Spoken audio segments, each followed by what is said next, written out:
Hello student, welcome to a class. हम F5 first semester कर रहे हैं।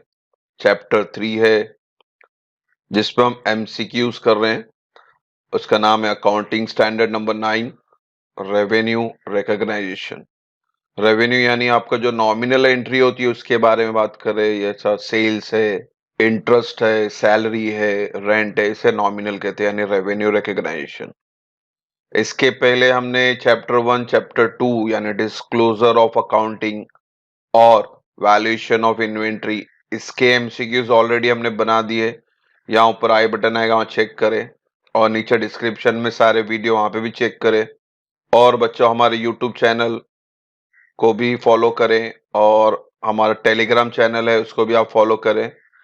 टेलीग्राम चैनल में आपको बहुत सारे एमसीक्यूज एक्स्ट्रा और मिल जाएंगे। वहाँ पे बहुत सारे कंटेंट है, वहाँ पे भी आपको मिल जाएंगे। So without delay let's start with our chapter 3। तो अब एमसीक्यूज ले लेते हैं। तो क्वेश्चन 1 है, which accounting standard deal with recognisation of revenue. तो रेवेन्यू पहले ही बोल दिया मैंने, इसका अकाउंटिंग स्टैंडर्ड नंबर 9 है। ठीक है। Accounting standard number 1 disclosure of accounting था। अकाउंटिंग स्टैंडर्ड 2 आपका वैल्यूएशन ऑफ इन्वेंट्री था। और आज का जो चैप्टर है accounting standard number 9, revenue recognisation. ठीक है।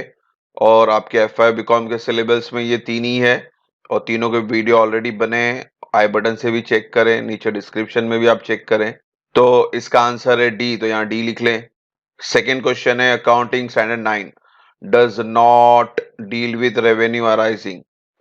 तो किससे डील नहीं कर रहे हैं? एग्जाम्पल है construction of contract, sale of goods, service contract, interest. तो ये तीनों तो रेवेन्यू ही है। कंस्ट्रक्शन कॉन्ट्रैक्ट ये रेवेन्यू नहीं है, तो इसका आंसर हो गया ए।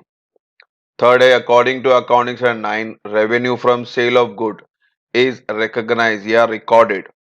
तो ऑप्शन है, when the seller has delivered the good to the buyer, when the seller has received the price of goods from the buyer, when the seller transferred the property in the goods to the buyer for a price, when the seller has fixed the price for which the property in the good will be transferred to the buyer।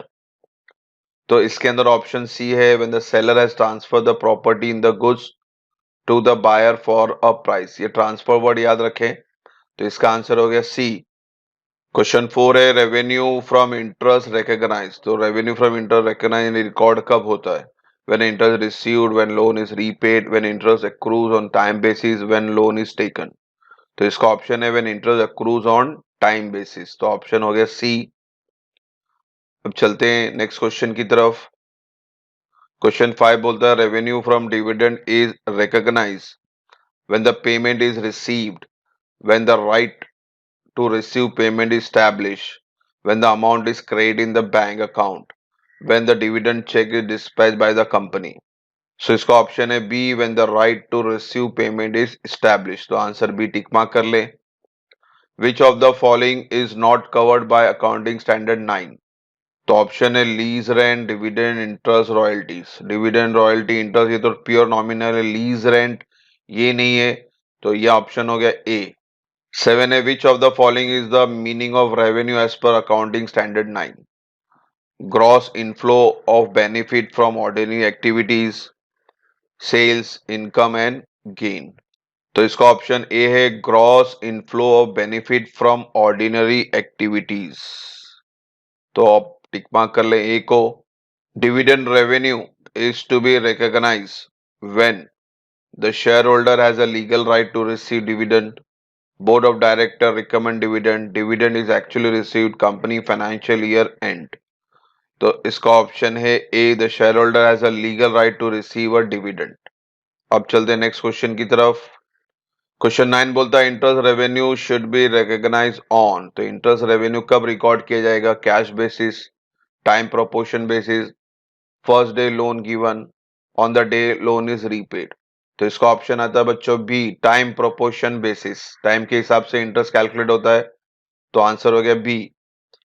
10 बोलता है, revenue from sale of product is generally realise on the period in which cash is collected, sale is made, product are manufacture, none of the above.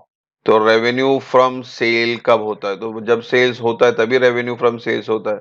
तो option हो गया B. Question 11 है sale for the year ended 31st March 13 amounting to rupees 10 lakh. Sales include goods sold to Mr. A 50,000 at a profit of 20% on cost. Such goods are still lying in the godown at the buyer risk. Therefore, such goods should be treated as a part of। तो बच्चों question में total sales तो 10 लाख बता रहा, अच्छी बात है, but इस सेल्स के अंदर एक 50,000 का भी माल है जो आपने मिस्टर ए को बेचा, मगर मिस्टर ए के पास वो गुड्स अभी तक पहुंचा नहीं, वो अभी तक आपके गोडाउन के अंदर ही पड़ा हुआ है। तो इस गुड्स को हम क्या बोलेंगे? सेल्स बोलेंगे, closing stock, good in transit, या सेल्स रिटर्न? सेल्स रिटर्न बोलेंगे नहीं, क्योंकि तो अभी गोडाउन में अपने पास ही पड़ा हुआ है, यानी गुड्स तो सेल्स हुआ ही नहीं, तो ये तो है ही नहीं। क्लोजिंग स्टॉक नहीं बोल सकते क्योंकि हमने उसको एंट्री कर दी कि भाई हम ए को बेच दिए, वो लेके नहीं गए, वो बात की बात है, तो क्लोजिंग स्टॉक भी नहीं हुआ। गुड इन ट्रांसिट ये तो होगा ही नहीं क्योंकि गोडाउन में गुड्स पड़ा है, तो आपका आंसर हो गया ए सेल्स। क्वेश्चन 12 है एबीसी लिमिटेड एक्सपोर्टेड यानी सेल्स किया गुड्स कंसाइनमेंट का $4 million में। Due to foreign exchange control the export proceed could not be transfer to India. तो अभी इंडिया में नहीं आ रहा है, उसका रीजन क्या है? Cost of goods sold is to be recorded now and balance after obtaining permission to transfer fund. The export sale is to be recognized immediately on acceptance of delivery irrespective of obtaining permission to transfer fund. The export sale is to be recognized only when permission to transfer fund is granted. The export sale is to be cancelled. तो बच्चों इसका option है C. The export sale is to be recognise only when permission to transfer fund is granted. जब transfer fund होगा तभी ही एक recognise होगा as a sales. तो इसका ऑप्शन हो गया सी बच्चों। अब चलते हैं नेक्स्ट क्वेश्चन की तरफ। 13 क्वेश्चन 13 बोलता है where due to foreign exchange control the sale proceed can not be transferred. तो सेल प्रोसीड ट्रांसफर नहीं होगा because of foreign exchange control. तो उसे क्या कहेंगे? Bad debt provision recognition cannot take place, the sale is cancelled, या revenue can still be recognized। तो बच्चों इसका ऑप्शन है recognition cannot take place until permission to transfer fund is granted। तो परमिशन जब तक होगा ही नहीं तब तक वो सेल्स नहीं होगा, तो इसका ऑप्शन हो गया बी। 14 बोलता है बैड और doubtful debt provision is to be made when revenue recognise and the risk of non payment. Revenue is recognized and there is no risk of non-payment. Revenue is not recognized since the revenue cannot be measured. Revenue is not recognized since the revenue is not collectible। तो बच्चों इसका option है A revenue is recognise and there is risk of non payment. ठीक है, क्योंकि provision कर रहे हैं हम लोग डाउटफुल डेट्स के लिए, तो रेवेन्यू यानी सेल्स तो होगा ही, रिकॉर्ड तो होगा, but there is a risk of non payment also. तो इसका ऑप्शन हो गया ए। क्वेश्चन 15 बोलता है S limited is to receive royalty of 50 lakh per month. The royalty for the month of Feb and March is to paid later in April. Revenue will be. तो आपका revenue क्या होगा, इनकम क्या होगा? 1 crore in April, 1 crore in February, 50 lakh each in February and March respectively, या 1 crore इन मार्च। तो बच्चों इसका ऑप्शन है सी 50 lakh each in February and March respectively. ठीक है, वो पेड लेटर करा अच्छी बात है, मगर जिस महीने में सोल्ड हुआ है उसी महीने में ही रिकॉर्ड होना चाहिए। तो आपने जो सोल्ड किया था वो फेब्रवरी और मार्च में, तो एंट्री भी फेब्रवरी और मार्च में ही होगी, तो ऑप्शन रहा आपका सी। क्वेश्चन 16 बोलता है trade discount and volume rebate should be. तो ट्रेड डिस्काउंट को क्या करना है? इग्नोर करना है, ऐड टू रेवेन्यू करना है, या डिडक्ट फ्रॉम रेवेन्यू? तो ये तो हमने 11th स्टैंडर्ड में पढ़ा था, ट्रेड डिस्काउंट हमेशा आपका रेवेन्यू से क्या होता है, माइनस होता है। तो इसका ऑप्शन हो गया बच्चों सी। अब चलते हैं नेक्स्ट क्वेश्चन की तरफ। 17 बोलता है revenue from the artistic performance is recognise once. Artistic यानी ड्रामा वगैरह, सिंगर वगैरह, जो भी आर्टिस्ट है, तो उनका रेवेन्यू कैसे रिकॉर्ड होगा, रिकॉग्नाइज होगा? इवेंट टेक प्लेस में होगा, या टिकट बेचा गया तो, या कैश रिसीव्ड हुआ तो, या ऑडिट रजिस्टर हुआ तो सिंपल आंसर है इसका जब इवेंट होगा तभी आपको इसका रेवेन्यू मिलेगा, यानी ऑप्शन रहा आपका ए। 18 बोलता है as sales goes to third party via a an agent, तो ए माल बेच रहा है, एजेंट है हमारा A. As supply the agent with goods worth rupees sales value 1 lakh, तो हमने एजेंट को 1 लाख का माल दे दिया कि भाई हमारा माल बेच दो आप 1 लाख का। A mister A charges a commission of 15% under accounting standard 9 revenue, how much revenue should each of S and the agent mister A recognize in profit and loss for the year 2013। तो आप तो मालिक हैं, आपने माल बेचने के लिए दिया 1 लाख का, और वो भाई साहब को आप कमीशन देंगे 15%। पहली बात तो बच्चों माल तो 1 लाख का ही बिकने वाला है, तो ऑप्शन 1 लाख रहेगा एस के अंदर, यानी उसका रेवेन्यू 1 लाख, यानी हमारे बुक में अकाउंट बन रहा है। और हम क्या कर रहे हैं, अब एजेंट को कमीशन भी देंगे 15%, यानी ये जो 15% 1 लाख का यानी 15,000 ये जाएगा आपके प्रॉफिट एंड लॉस में डेबिट साइड। हमारे लिए एक्सपेंस है, मगर ए के लिए क्या होगा, इनकम 15%, तो ये हो गया 15,000। तो ऑप्शन मेरे ख्याल से डी है, क्योंकि 1 लाख एस का इनकम बना और 15,000 ए का इनकम बना, तो ऑप्शन रहा आपका डी। और एक चीज बच्चों बहुत गलती करते हैं, बच्चे क्या करते हैं, 1 लाख में से 1 लाख में से 15,000 माइनस करके शो करते हैं 85,000। दैट इज रॉन्ग, बिकॉज आप सेल्स में 85 बताएंगे तो कमीशन पीएनएल में 15,000 कैसे बता सकते हैं, क्योंकि दोनों का इफेक्ट पास करना है। तो इसलिए आपको सेल्स में 1 लाख ही बताना है और कमीशन में 15,000, तो ऑटोमेटिकली ये कट ही होने वाला है। आप डायरेक्ट 85 शो करेंगे, फिर 15,000 पीएनएल में पास करेंगे, यानी ये भी तो माइनस ही हो, यानी आपका और इनकम कम हो जाएगा। तो इसलिए आपको सेल्स से फिलहाल कमीशन नहीं माइनस करना है, क्योंकि आप सेकेंड इफेक्ट डेबिट में 15,000 पास ही कर रहे हो, तो ऑटोमेटिकली 15,000 बाद में डिडक्ट होने ही वाला है। तो इसमें थोड़ा सा ध्यान देना आपको। 19 बोलता है P limited sold goods worth to be 50,000 to Y, तो हम एज अ पी समझ लें, तो हमने माल बेचा वाई को। P agree to give cash discount 8,000, अच्छी बात है। After sale was affected, Y return goods worth rupees 7,000, P limited will recognise sales at, तो पी के बुक में सेल्स का अमाउंट कितना होगा, तो सिंपल है, 50,000 का माल है तो 50,000 ही सेल्स होगा, तो आपका ऑप्शन रहा ए। डिस्काउंट वगैरह आपको अभी कैलकुलेट नहीं करना है, वो बोला है कि देगा, अभी तो डिस्काउंट की बात हुई नहीं है। डिस्काउंट होगा भी और एंट्री पास भी करनी पड़ी, तो आपको कहां पास करनी पड़ेगी, पीएनएल अकाउंट में, तो इससे इसके लिए 50,000 में कोई इफेक्ट होने वाला नहीं है, तो आंसर आपका 50,000 ए। क्वेश्चन 20 बोलता है P limited agree to fabricate and install a boiler for C limited, तो पी लिमिट ने एग्री किया कि भाई मैं आपके यहाँ मशीन बॉयलर की मशीन इंस्टॉल करूंगा सी के कंपनी में।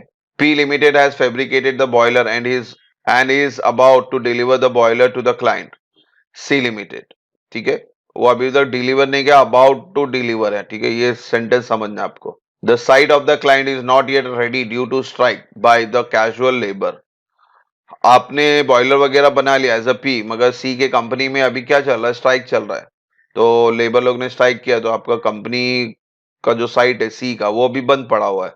सी requested P limited to hold the boiler at the risk until the site is ready, तो सी ने आपसे बोला कि भाई प्लीज थोड़ा देर रुक जाओ, बॉयलर लेके मत आओ, अभी मेरी कंपनी बंद पड़ी है।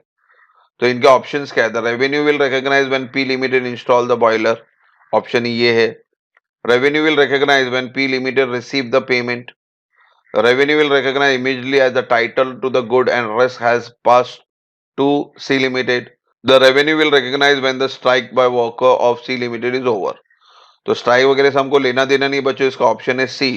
The revenue will recognise immediately as the title to the goods and risk has pass to C limited, तो जब ये पास यानी ट्रांसफर वर्ड आ रहा है, देखो पहले भी वर्ड आ चुका है, जब तक टाइटल ट्रांसफर नहीं होगा तब तक आप इनकम यानी रेवेन्यू कंसिडर नहीं कर सकते, तो ये वर्ड याद रखना आपको, पास यानी ट्रांसफर का, तो ऑप्शन हो गया आपका सी। अब चलते हैं नेक्स्ट क्वेश्चन की तरफ। क्वेश्चन 21 बोलता है HMT limited sold a printing press to Swapna printer for rupees 50 lakh, HMT limited माल बेच रहे हैं, किसको माल बेच रहे हैं, स्वप्ना को, उसकी कीमत है 50 lakh. As per contract the contract will be complete only after successful installation and trial run, revenue will recognize when the invoice is raised, the payment is received, the installation done, the trial run is successful, ठीक है, installation हो, invoice raise हो, payment हो, उससे कोई मतलब नहीं, जब तक कि मशीन हमारी कंपनी में आके उसका ट्रायल क्लियरली ना हो जाए, सक्सेसफुली ना हो जाए, तब तक आपको पार्टी से पैसा मिलने वाला नहीं है, तो इसलिए ऑप्शन रहा आपका डी। क्वेश्चन 22 बोलता है C D S is installing a computer network in 10 identical building for customer under a single contract. It complete installation of one building every day. It should recognize 100% of revenue on completion of installation in all building. Recognize 10% of revenue on completion of installation of each building. Recognize 100% of revenue on receiving the entire payment. None of the above. तो इसका rule है बच्चों 10% का rule लगता है, इसको याद रखना पड़ेगा आपको। तो 10% का रूल के हिसाब से तो आपका आंसर बन गया बी। क्वेश्चन 3 बोलता है A, mister A places an order to mister B for supply of certain good yet to be manufactured. Order place हो रहा है बच्चों, याद रखें, और ए ने ऑर्डर दिया बी को। On receipt of the order B purchase raw material, employees, worker, produce the good and delivers them to A. तो बी ने ऑर्डर मिलने के बाद रॉ मटेरियल खरीदा, एम्प्लॉय लाया, कच्चा माल खरीदा, और फिर माल बनने के बाद डिलीवर देम टू ए, यानी अब फिनिश गुड्स बन गया तो अब ए को डिलीवर कर दिया। अच्छी बात है। In this case sales will be presume to have been made at the time of. तो यहाँ पे सेल्स कब अज्यूम करना पड़ेगा आपको? रिसिप्ट ऑफ ऑर्डर, ऑर्डर मिलने पे सेल्स अज्यूम करते ही नहीं, गलत बात। Production of goods, good produce हो रहा है तब तो सेल्स होएगा ही नहीं। परचेज ऑफ रॉ मटेरियल, ये तो आपका खर्चा है, तो आपका ऑप्शन रहेगा सी, डिलीवरी ऑफ गुड्स। जब गुड्स ए के पास पहुंच जाएगा तभी हम उसे सेल्स अज्यूम करेंगे, इसलिए आपका ऑप्शन रहा सी। तो बच्चों इस तरह से हमने पूरा अकाउंटिंग स्टैंडर्ड 1 to 9 आज कंप्लीट कर दिया। इंशाल्लाह नेक्स्ट वीडियो जो प्रैक्टिकल सम थे यानी chapter number 4 valuation of inventory, उसके ऊपर बनाएंगे एमसीक्यूज। होप सो यहाँ तो कोई डाउट ना हो। आप प्लीज क्वेश्चन पढ़े, समझे और ऑप्शन सही से टिक मार्क करें। Thank you for watching the video. God bless you.